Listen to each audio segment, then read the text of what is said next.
Let me bring in this point, since you talked about policies. Yes. While he was talking about unity of purpose and how we need to pull together and then develop the country, and I thought, look, the dreams of our founding fathers, they wanted a very buoyant country, strong federating units.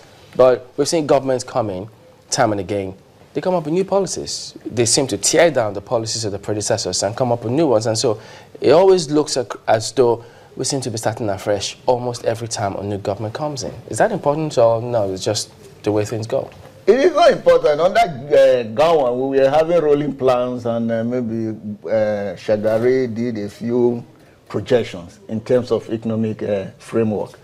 But what we do now is that at the campaign grounds, you say your own thing, I say my own thing, and then when we come into government, I want to do what I also proclaimed. It wouldn't matter whether what you meet on ground is really good to run with, and it's bad. It's bad for us. What matters in the end is how do we put all the variables together and make a good nation and move forward. The economy is too important to be neglected, and it's too important to even be politicized. Things that do not work well for the economy, if suggestions are even coming from the opposite side, please, this administration should be charitable enough to listen and get everything synthesized for purposes of creating a buoyant economy. Because once the economy is good, people will think less of the polity.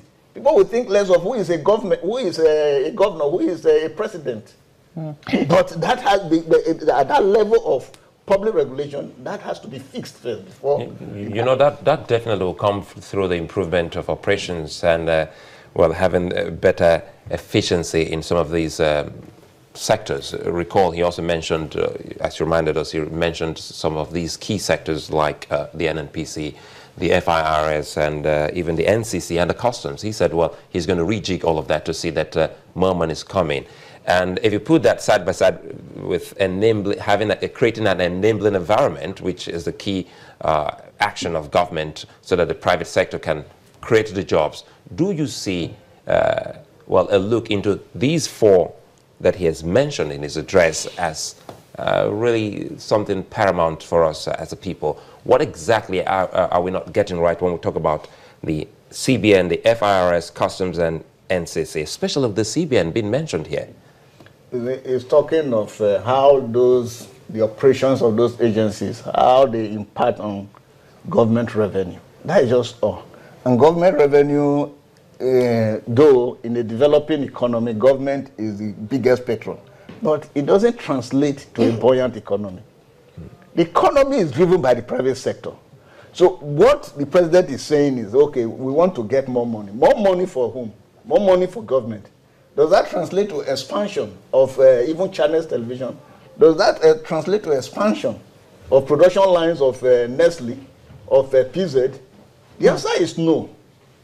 It's what you do in terms of policy. That is, whatever money government is going to get, let them use it to create infrastructure. Let them improve power supply. Let them do roads. Should we talk about road infrastructure in this country? It's terrible. Unless Jude wants to give us some in terms of, look, what have you seen so far? It's interesting. Some weeks back, you had Pastor Samadi Emi as a guest, and he was talking about Google earning a revenue of 13 trillion as compared to the federal government's meager revenue of about 3.5 trillion. That's just one side of the picture. The more intense part of the picture is Google only has 55,000 employees. We have a country of 170 million people, and the government only earns 3.5 trillion naira. It's all the employees, in simple terms, all the employees of Google will conveniently just sit in one stadium. We have a country of 170 million people, and the federal government is struggling with 3.5 trillion naira revenue. The major challenge the government has with revenue is, according to a group called Enhancing Financial Innovation and Access, EFINA, the Bill and Melinda Gates Foundation has investments in that group as well. It came up with a study last year and says 92% of Nigerians earn below 40,000 naira. The challenge the government will have with increasing revenue is, if within the economy 92% of those working are earning below 40,000 naira, how then do you even make more money from taxation? Because already there are income is already low. So we clearly have to be more innovative with our thoughts of increasing government revenue, and look even at other sources apart from we saying we want to look at tax, because tax might not necessarily bring in so much more. Since you spoke about the latent resources that we have, states come in there. Are we paying as much attention as we should to the states and their responsibility? I don't think we are, and that's why I'm of the school of thought that even the bailout that was given to the states potentially made them lazy, and I'll explain why. Sometime in 1975, New York City had about the same problem. They were one day from declaring bankruptcy. They ran to the president and the governor of New York, Hugh Carey. He ran to the president, Gerald Ford, and had more or less requested for the same bailout. And what Gerald Ford told him then was that he wasn't going to give him a penny. So he went back to his team, and they were just one day from declaring New York bankrupt.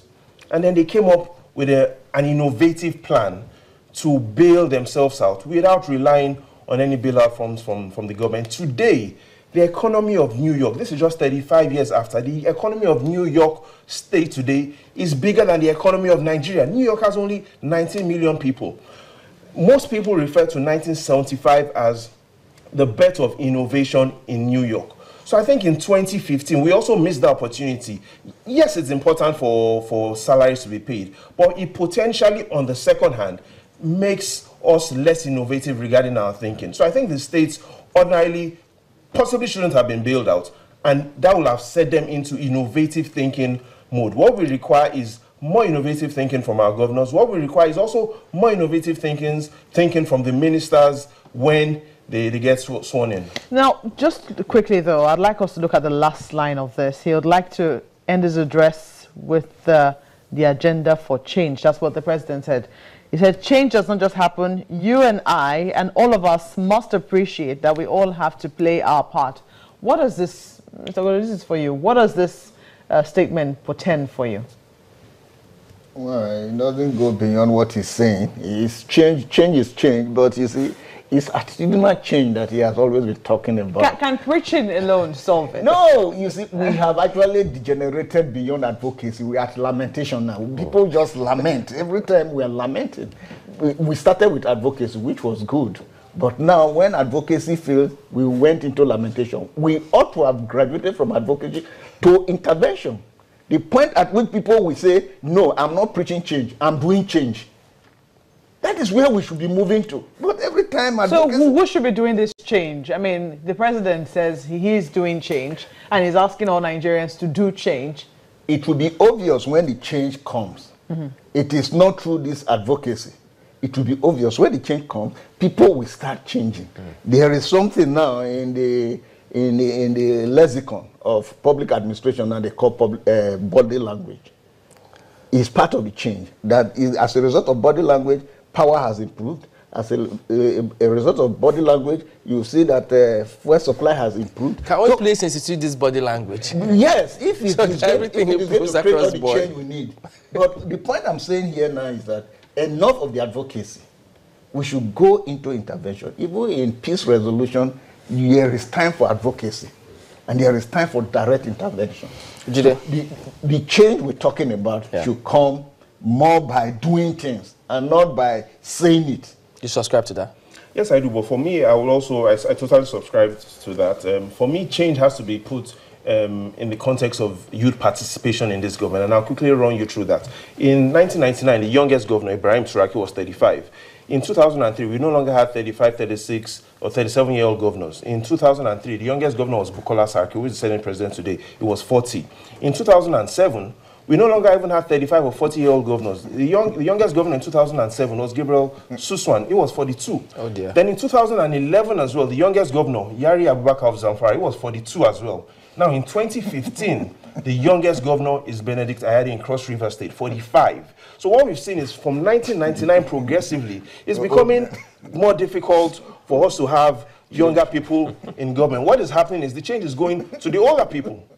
So what I would expect is for us to have younger ministers, for us to have them having much younger special assistants or advisors to them, rather than we having or making it more difficult for young men and young people like us to be participating in this government. Well, I'll suggest you take a look at that, have a sneak peek at what this day have if it meets with your recommendations. But gentlemen, I'd like to thank you both for coming on this morning. Abraham Agbodo, editor, The Guardian newspaper, and Jide Ogunsowo, data and information analyst. Thank you both for coming on today. Thank you very much. Thank you very much. We'll be back in a moment.